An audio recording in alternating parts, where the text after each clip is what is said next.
வங்கக்கடலில் உருவாகியுள்ள பபுக் புயல் இன்று மாலை அல்லது இரவில் அந்தமான் தீவில் கரையை கடக்க உள்ளது. அதனால் தமிழக, புதுவை மீனவர்கள் கடலுக்கு செல்ல வேண்டாம் என இந்திய வானிலை மையம் எச்சரித்துள்ளது. சீனாவின் மேற்கு கடல் பகுதியில் உருவான பபுக் புயல் இன்று மாலை அல்லது இரவில் அந்தமான் தீவில் கரையை கடக்கும் என இந்திய வானிலை மையம் தெரிவித்துள்ளது. இதனால் இன்றும் நாளையும் அந்தமான் தீவில் ஒரு சில இடங்களில் கனமழை பெய்யக்கூடும் என கூறியுள்ள வானிலை மையம், இன்று முதல் 3 நாட்களுக்கு அந்தமான், மத்திய கிழக்கு வங்கக்கடல், தென்கிழக்கு வங்கக்கடல் பகுதிகள் கொந்தளிப்புடன் காணப்படும் என்பதால் தமிழகம் மற்றும் புதுவை மீனவர்கள் கடலுக்கு செல்ல வேண்டாம் என எச்சரித்துள்ளது. பபுக் புயலால் மணிக்கு 60 முதல் 80 கிலோமீட்டர் வேகத்தில் பலத்த காற்று வீசக்கூடும் என்றும் அது மியான்மரை நெருங்கி வலுவிழக்கும் என்றும் தெரிவித்துள்ளது. இதனிடையே அரக்கோணத்திலிருந்து தேசிய பேரிடர் மீட்புப் படையைச் சேர்ந்த 50 பேர் INS ராஜாளி கடற்படை விமான தளத்திலிருந்து தனி விமானம் மூலம் அந்தமான் சென்றுள்ளனர்.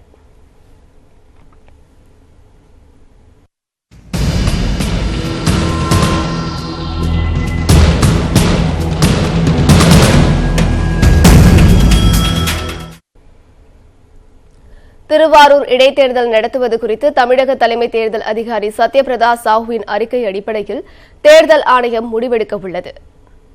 திருவாரூர் இடைத்தேர்தலை தள்ளி வைக்க கோரி இந்திய கம்யூனிஸ்ட் கட்சி தேசிய செயலர் டி ராஜா தலைமை தேர்தல் ஆணையத்தில் மனு அளித்ததைத் தொடர்ந்து தமிழக தலைமை தேர்தல் அதிகாரி சத்யபிரதா சாஹூவிடம் ஆணையம் அறிக்கை கேட்டது. அதனைத் தொடர்ந்து சத்யபிரதா சாஹூவின் உத்தரவின்படி அங்கீகரிக்கப்பட்ட அரசியல் கட்சிகளுடன் திருவாரூர் மாவட்ட ஆட்சியரும் தேர்தல் அதிகாரியுமான நிர்மல்ராஜ் ஆலோசனை நடத்தினார். இதில் பங்கேற்ற அதிமுக, திமுக, காங்கிரஸ், பாஜக, இரு கம்யூனிஸ்ட் கட்சிகளைச் சேர்ந்தவர்கள் நிவாரணப் பணிகள் முடிந்த பிறகு தேர்தலை நடத்தலாம் என கருத்து தெரிவித்தனர். அமமுகவுக்கு அங்கீகாரம் இல்லாததால் கூட்டத்தில் பங்கேற்கவில்லை. இதனையடுத்து திருவாரூர் மாவட்ட ஆட்சியரிடமிருந்து கள நிலவர அறிக்கை சத்யபிரதா சாஹூவுக்கு நேற்று அனுப்பப்பட்டது. அவர் அந்த அறிக்கையை தலைமை தேர்தல் ஆணையத்திற்கு நேற்று அனுப்பினார். அறிக்கையின் அடிப்படையில் தேர்தல் நடத்துவது குறித்து முடிவெடுக்கப்படும் என்று அதிகாரிகள் தெரிவித்தனர். இதனிடையே இது தொடர்பாக டி ராஜா தொடர்ந்த உச்சநீதிமன்ற வழக்கு நாளை விசாரணைக்கு வர உள்ளதால் தமிழக அரசியல் கட்சிகளை பதற்றம் தொற்றிக் கொண்டுள்ளது.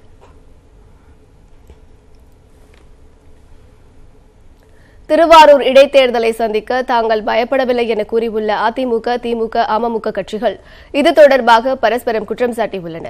அதே நேரத்தில் தங்களது நோக்கம் எல்லாம் நாடாளுமன்ற தேர்தல்தான் என தமிழக பாஜக தலைவர் தமிழிசை தெரிவித்துள்ளார். திருவாரூர் இடைத்தேர்தல் வாக்குப்பதிவு வரும் 28ஆம் தேதி நடைபெறுகிறது. திமுக சார்பில் பூண்டி கலைவாணனும், அம்மா மக்கள் முன்னேற்றக் கழகம் சார்பில் எஸ் காமராஜும் வேட்பாளர்களாக அறிவிக்கப்பட்டுள்ளனர். தொகுதியில் இருவரும் தேர்தல் பிரச்சாரத்தை தொடங்கியுள்ளனர்.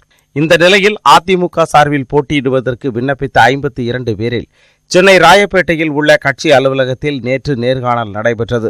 தொடர்ந்து கட்சியின் ஆட்சி மன்ற குழு கூட்டம் நடைபெற்றது. அதில் அதிமுக ஒருங்கிணைப்பாளர் ஓ பன்னீர்செல்வம், இணை ஒருங்கிணைப்பாளரும் முதலமைச்சருமான எடப்பாடி பழனிசாமி, மூத்த அமைச்சர்கள் மற்றும் நிர்வாகிகள் பங்கேற்றனர். இதன் பின்னர் கூட்டாக செய்தியாளர்களை சந்தித்த ஓ பன்னீர்செல்வம், எடப்பாடி பழனிசாமி ஆகியோர் அதிமுக சார்பில் போட்டியிடும் வேட்பாளர் ஓரிரு தினங்களில் அறிவிக்கப்படுவார் என்று கூறினர். இன்னும் ஓரிரு தினங்களில் கழகத்தினுடைய வெற்றி வேட்பாளராக நடைபெற இருக்கின்ற திருவாரூர் சட்டமன்ற தேர்தலுடைய வெற்றி வேட்பாளர் முறைப்படி கழகத்தின் சார்பாக அறிவிக்கப்படும் என்று தெரிவித்தார். தொடர்ந்து செய்தியாளர்களிடம் பேசிய முதலமைச்சர் எடப்பாடி பழனிசாமி, தேர்தலை சந்திக்க அதிமுக அஞ்சவில்லை என்று கூறினார். இப்படி அச்சப்படுத்த இன்னும் 10 நாள் இருக்கு, 10ஆம் தேதி வரைக்கும் இருக்குது இல்ல, எல்லாரும் வேட்பாளர் அறிவிச்சிட்டாங்க. நீங்க இன்னும் வேட்பாளர் அறிவிக்கலைன்னா உடனே அச்சப்படுதுன்னு அர்த்தமா? தவறான கேள்வி. மாண்புமிகு ஒருங்கிணைப்பு துணை முதலமைச்சர் ஒருங்கிணைப்பாளர் குறிப்பிட்டதை போல எப்பொழுது தேர்தல் வந்தாலும் அனைத்து இந்திய அண்ணா திராவிட முன்னேற்ற கழகம் தான் வெற்றி பெறும். மன்னார்குடியில் செய்தியாளர்களிடம் பேசிய அமமுக துணை பொதுச் செயலாளர் டிடிவி தினகரன், திமுகவும் அதிமுகவும் திருவாரூர் தேர்தலை கண்டு பயப்படுவதாக விமர்சித்துள்ளார். உண்மையிலே திமுகவுக்கு தைரியம் இருந்துச்சுன்னா, அவர் சொல்ற பாணியில திராணி இருந்தால் அவங்க என்ன பண்ணிருக்காங்க, அதான் எலெக்ஷன் வந்துட்டுல டாக்டர் சரவணனை வித்ரா பண்ண சொல்லிட்டு எலெக்ஷனை சந்திச்சிருக்கலாம். ஸோ பெரிய கட்சி அப்படின்னு பெரிய ஒரு பில்டப்லாம் கொடுக்குறாங்க. அவங்களுக்கு பல பேர் அதுக்கு சாதகமாக பேசுறாங்க. அந்த கட்சி பயப்படுது, இன்னைக்கு ஆளுங்கட்சி பயப்படுது அப்படிங்கிறதான உண்மை. அதே நேரத்தில் சென்னை விமான நிலையத்தில் செய்தியாளர்களை சந்தித்த திமுக தலைவர் மு க ஸ்டாலின், டிடிவி தினகரனை 20 ரூபீஸ் தினகரன் என ஆர்கே நகர் மக்கள் கூறுவதாக விமர்சித்தார். இன்னைக்கு ஆர்கே நகர்ல அவர் எம்எல்ஏ தினகரன் சொல்ல மாட்டாங்க,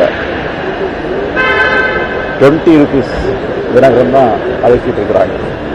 அவர் திமுக பார்த்து பயந்துட்டு இருக்குன்னு சொல்றது நகைப்புக்குரியதாக இருக்கிறது. அவ்வளவுதான். சென்னையில் முதலமைச்சர் எடப்பாடி பழனிசாமியை சந்தித்த பிறகு செய்தியாளர்களை சந்தித்த தமிழக பாஜக தலைவர் தமிழிசை சவுந்தரராஜன் தங்களது கவனம் எல்லாம் நாடாளுமன்ற தேர்தலில் இருப்பதாக தெரிவித்தார். மேலும் திமுக முழு மனதோடு தேர்தலை எதிர்கொள்ளவில்லை எனவும் குறிப்பிட்டார்.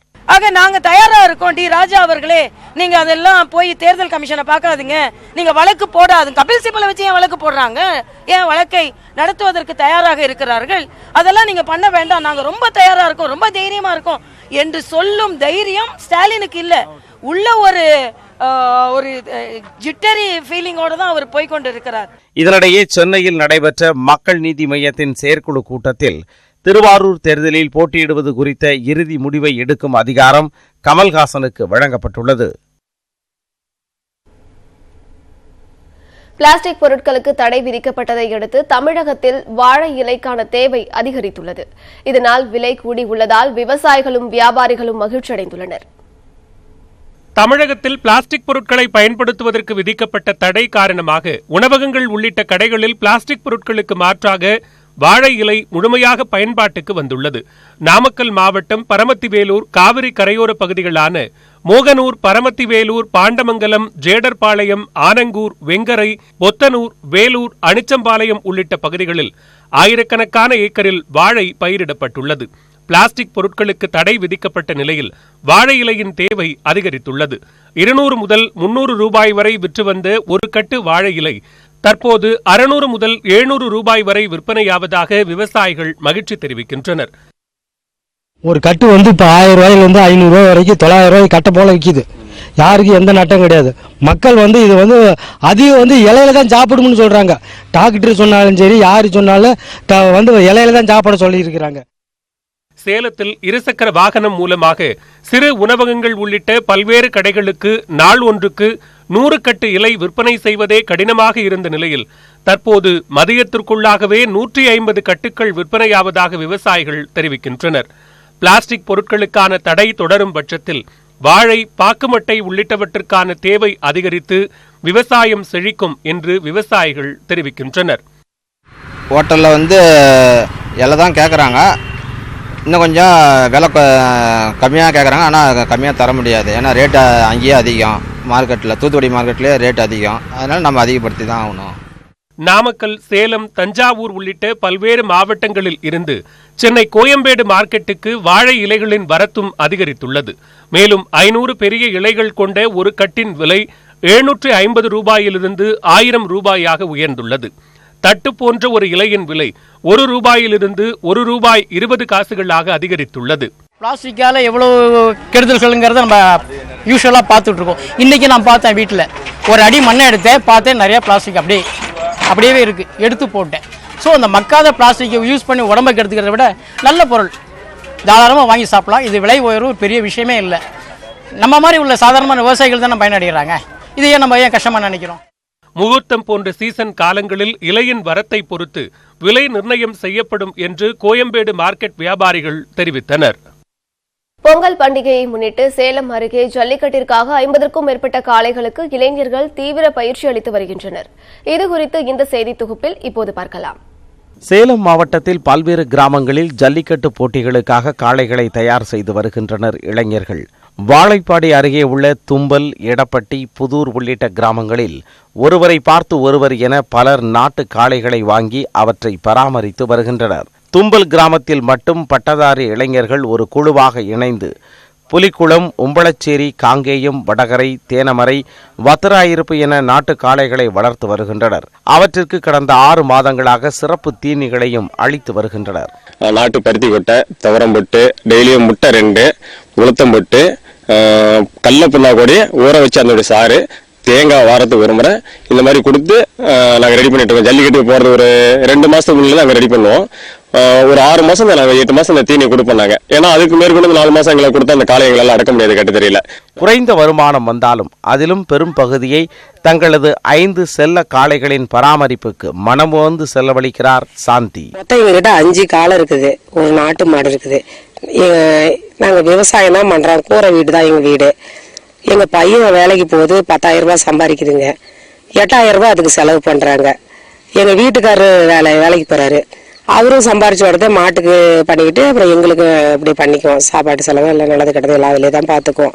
இந்த கிராமங்களில் 50க்கும் மேற்பட்ட காளைகளுக்கு ஜல்லிக்கட்டு பயிற்சிக்காக வாடிவாசல் அமைத்து நடைப்பயிற்சி, நிலத்தை முட்டுதல், வீரர்களை தூக்கி வீசும் போன்ற பயிற்சிகள் அளிக்கப்படுகின்றன. இளைஞர்களும் பயிற்சி எடுத்துக் கொள்கின்றனர். இங்கே சுத்த விடாத 50 காளையும் வளர்த்துட்டு இருக்கோம். அது இந்த ஞாயிற்றுக்கிழமைனா பசங்களும் வீட்டில் இருப்பாங்க, எல்லாம் ஆஃபீஸ் போகிறவங்க இல்லை யாராக இருந்தாலும் எல்லாம் வீட்டில் இருப்பாங்க. அன்னைக்கு வந்து எல்லாருமே வந்து மாட்டுங்களுக்கு கொண்டு வந்து ஒரே இடத்துல இந்த வாடிவாசலில் வச்சு ட்ரைனிங் கொடுத்துட்ருக்கோம். அதில் மாட்டுக்கும் ட்ரைனிங் கொடுக்குறோம், அதே பசங்களுக்கும் ட்ரைனிங் எடுத்துக்கிறானுங்க. அதில் போக்குல போகிற மாடு சுத்து போட வைக்கிறதுக்கும் நாங்கள் ட்ரைனிங் கொடுக்குறோம். சேலம் மட்டுமல்லாது மதுரை, அலங்காநல்லூர், அவனியாபுரம், பாலமேடு, திருச்சி, சூரியூர் போன்ற பல்வேறு இடங்களில் நடைபெறும் ஜல்லிக்கட்டு போட்டிக்கு இந்த காளைகளை அழைத்துச் சென்று வெற்றி வாகை சூடி வர ஆர்வமுடன் காத்திருப்பதாக கூறுகின்றனர் இந்த இளைஞர்கள். நியூஸ் 18 தமிழ்நாடு செய்திகளுக்காக சேலத்தில் இருந்து திருமலை.